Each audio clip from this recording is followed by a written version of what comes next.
Hi guys, कैसे हैं? I am sure आप खुश मिजाज होंगे, मतमस्त होंगे। और हमारे साथ आज भी एक नए content learner as a student के बिंदु पर हम आपके साथ साझा करेंगे। और मैं आपसे एक प्रश्न करता हूं, क्या आप सीखने के लिए तैयार हैं? यस। बिना स्टूडेंट के विचार किए हुए कोई भी व्यक्ति सीख नहीं सकता।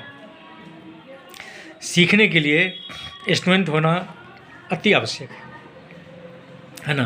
तो स्टूडेंट की क्या परिभाषा हो सकती है, या स्टूडेंट बनने के लिए किन किन आयामों की ज़रूरत हो सकती है? वैसे क्या की एलिमेंट्स हैं? वैसे तो बहुत सारे हैं, बट मैंने एक संक्षिप्त रूप में स्टूडेंट जो शब्द है उसका एक एक अक्षर के बारे में मैं आपका ध्यान आकर्षण कराना चाहूँगा। और S stands for submission. Yes, एक व्यक्ति को सीखने के लिए या एक छात्र को सीखने के लिए उसे सबमिशन होना पड़ेगा, चाहे उसका ऑब्जेक्टिव हो, चाहे उसका गोल हो, चाहे उसके मेंटर्स हों जो उनके गुरु हैं। बचपन में हम लोगों ने आपने कहानी सुना होगा, आरुणि की कथा। यस, उसने अपने मेंटर के प्रति सबमिट किया था। आज भी देखिए ना, कोई भक्त है भगवान का तो बगैर सबमिट किए हुए उसे कोई फलाफल नहीं मिलता, कोई प्रतिफल नहीं मिलता। यस। दूसरा लेटर जो है वो T stands for trust. You have to win the trust. किसका ट्रस्ट? खुद का ट्रस्ट करना पड़ेगा। आपके जो मेंटर हैं, आपके जो गुरु हैं, उनका ट्रस्ट विन करना पड़ेगा, बहुत ज़रूरी है ना। विश्वास हासिल करना पड़ेगा, चाहे वो घर में गार्जियन की बात हो, अभिभावक की बात हो, या फिर आपके गुरु की बात हो। जस्ट विन द ट्रस्ट वर्दी होना पड़ेगा। दूसरा टीचेबिलिटी। यस, चाहे वो कोई भी क्षण हो, कहीं भी हो, चलते फिरते यात्रा करते हुए, जब सीखने की बात आएगी तो हमेशा mentally be prepare to get the knowledge, get the information. ठीक है, हमेशा टीचेबल होना पड़ेगा। दूसरा U stands for unlock your total potential.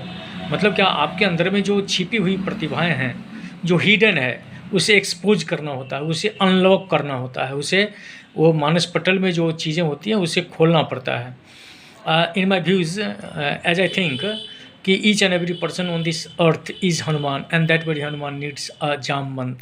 Yes, अगर हनुमान के अंदर में जो छिपी हुई शक्तियाँ थी, जो संसाधन थे, मेंटल रिसोर्सेज, उसे अगर अनलॉक नहीं किया जाता तो शायद वो अपने एनर्जी को, अपने पोटेंशियल को जज नहीं कर पाते, और वो जो रिजल्ट जो सुनने देखने को मिलता वो नहीं होता, वो फिर हनुमान नहीं होते, है ना। तो इसलिए वो एक आइकन है, एजुकेशनल आइकन है सबके लिए। तो इसके अलावा है डी स्टैंड्स फॉर डिसिप्लिन। बहुत ही अत्यावश्यक है, एकदम प्राइम फैक्टर है वो ज़िंदगी के किसी भी क्षेत्र में।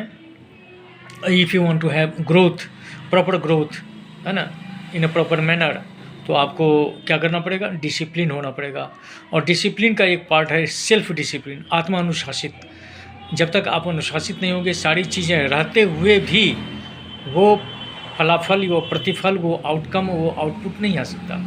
इसलिए बहुत ज़रूरी है, घर हो या बाहर हो, हमेशा आपको अनुशासित होना ही पड़ेगा, ये बहुत ज़रूरी है। इसके अलावा होता है ई स्टैंड्स फॉर एंथुसिज्म, एनर्जेटिक होना।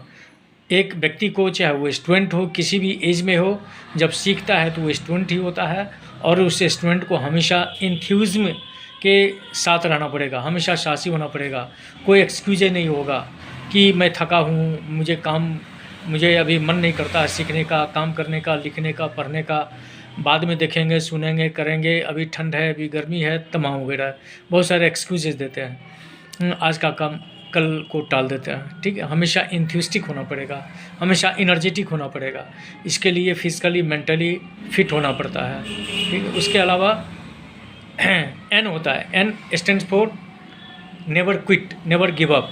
आप जिस काम को आपने ठाना है कि यस हमें ये काम करना ही करना है, आपने जो गोल बनाया है उसको करते रहना है। हो सकता है रिजल्ट काफ़ी विलम्ब हो सकता है, लेकिन आपको नेवर क्विट करना है, कभी नहीं लगे रहना है, अंततः विजय होगा और विजयी होंगे आप। ठीक है, इसके अलावा दूसरा जो आगामी वर्ड आता है, माने उस वर्ड का जो लेटर है वो टी है। टी वही ट्रस्ट बिल्डिंग मैंने कहा था, टीचेबिलिटी कहा था हमने, ट्रस्ट विन की बात कहा था। इसमें 2 टी आया है। और इसके अलावा है S, S stands for skill, smart and smile. Yes, बहुत ज़रूरी है। ये कंप्लीट पैकेज है आपके अच्छे पर्सनालिटी होने का। आपके चेहरे पे स्माइल होना चाहिए, आपको स्मार्ट दिखना चाहिए, आपका जो ड्रेसिंग सेंस है वो बेहतर होना चाहिए, अच्छा माने एक इमेज, एक इम्प्रेशन लोगों पे, समाज पे छोड़े, ऐसा ड्रेसिंग सेंस में हमेशा होना चाहिए आपका। और इसके अलावा है स्किल, आपको खुद को एम्पावर करना पड़ेगा, स्किल्ड होना पड़ेगा, नए नई चीज़ें, नवाचार, इनोवेशंस से आपको हमेशा अप टू डेट होना पड़ेगा। अगर ये तमाम जो लेटर्स हैं उसको अगर आत्मसात कर लेते हैं, उसके ऊपर में आप काम करते हैं, तो निस्संदेह आपका